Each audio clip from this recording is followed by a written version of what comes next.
Men sevaman, sen duch kelganiga uylanuverish kerak emas ekan u. Maza bermasiz, hali kipriklarni ulab olgan, tirnoqlar ulab olganiga. Lablari bo'tkis qilgan uylanuverish kerak emas ekan. Unda qarab olish kerak ekan. Qur'onni biladimi bu qiz? Bu o'qiganmi o'zi? Qur'on yo'liga yuradimi? Qanaqa oila o'zi bu? Qur'onga munosabati qanaqa?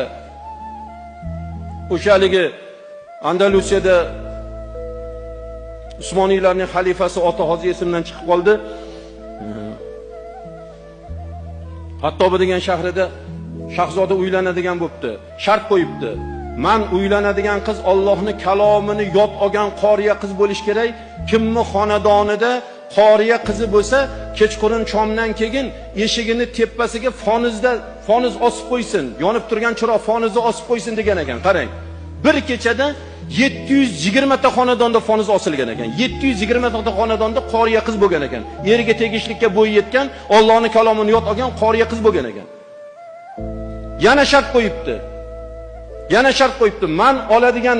Men oladigan qiz Imom Malikning Muvatta kitoblarini yodlagan qiz bo'lish kerak desa, 500 ta xonadonda foniz chiroq osilgan ekan. Bizning uyda mana qoriya qiz bor, shahzodaga munosib deb. Yana sharti Muvatta, Imom Malikning Muvattolarini yodlagan ham bo'lish kerak esa 500 ta xonadonda foniz osilgan ekan. Hozir nechtamiz xonadonimizda foniz olsak bo'ladi? Qani aytinglar. Nechtamiz shunga haqlimiz? Qaysi bir xonadon haqli? O'shandan birodarlar, himmat qilaylik.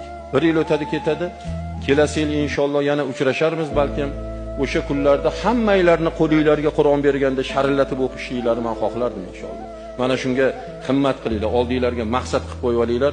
Alloh taolo barchamizga tavfiq, kalomini o'rganishlikda o'zi himmat, kalomini o'rganishlikda o'zi osonchilikni bersin. Valaqad yassarnal Qur'ana lizikr deydi. Men Qur'oni Karimni o'qimoqliging, yodlamoqliging uchun oson qilib qo'ydim ey bandalarim.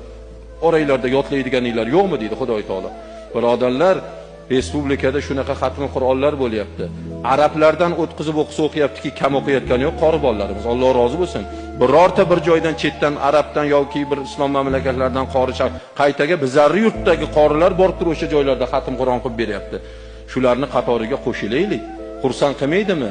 Mana bu yerda 2-safda tursangizda mehrobda o'g'lingiz qor akami singari yoshdagi o'g'lingiz kalomullohni o'qib berganda o'shani ko'rishlik sizni xursand qilmaydimi? Yoki navaras turganda shuni ko'rishlikni orzu qilmaysizmi, birodarlar? Ozgina harakat qilaylik, ozgina bir himmat qilaylik, maqsad oldimizga qo'yaylik. Inshaalloh mana shu maqsadimizga Alloh taolo yetkazadi.